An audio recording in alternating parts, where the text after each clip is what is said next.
নমস্কার বন্ধুরা, আমি অরিন্দম চলে আসলাম আজকে এই মুহূর্তে এই রাজ্যের প্রাইমারি স্কুলের শিক্ষকদের জন্য বিরাট গুরুত্বপূর্ণ আপডেট নিয়ে।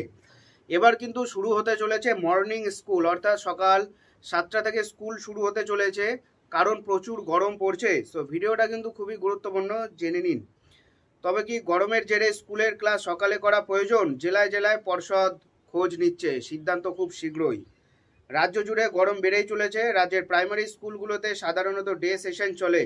সেই প্রাথমিক স্কুলগুলিতে কি গরমের কারণে সকালে স্কুলের সময়সীমা করা প্রয়োজন?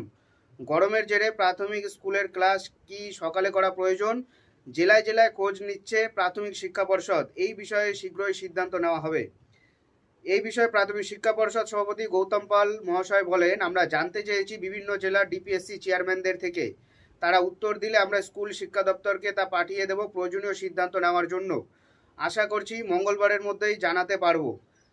আবহাওয়া দপ্তর সূত্রে খবর, শনিবারে পূর্বাভাস দেওয়া হয়েছে দক্ষিণবঙ্গে তীব্র দাবদাহ চলবে। তাপপ্রবাহের পরিস্থিতি শনিবার 5 জেলায় তাপমাত্রা স্বাভাবিকের তুলনায় 3 থেকে 5 ডিগ্রি সেলসিয়াসের বেশি থাকবে। সাধারণত কলকাতাতে 37 ডিগ্রি থেকে 38 ডিগ্রি সেলসিয়াস, পশ্চিমের জেলাগুলিতে 40 পেরিয়ে যাবে পারদ। তাপপ্রবাহ সতর্কবার্তা মাথায় রেখে জেলাগুলিতে চিঠি পাঠিয়েছে পর্ষদ। গরম বাড়ছে, হবে মর্নিং স্কুল। ইতিমধ্যে নোটিশ দিয়েছে ঝাড়গ্রাম জেলা ডিপিএসসি। ঝাড়গ্রাম জেলা ডিপিএসসি থেকে বলা হয়েছে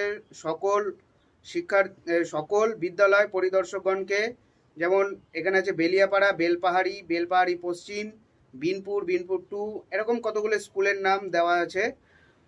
এই জায়গাগুলোতে সকালে মর্নিং স্কুল শুরু হতে চলেছে। অবগত করা হচ্ছে যে এই জেলার বিদ্যালয়গুলিতে মর্নিং স্কুল চালু হবে, বাট কবে থেকে হবে এখনো বলা হয়নি। তবে এরকম গরম যদি পড়তে থাকে, যতটুকু খবর আছে পশ্চিমবঙ্গের সমস্ত ডিস্ট্রিক্টে, মানে সাউথের দিকে সমস্ত ডিস্ট্রিক্টে কিন্তু মর্নিং স্কুল কিন্তু চালু হয়ে যাবে।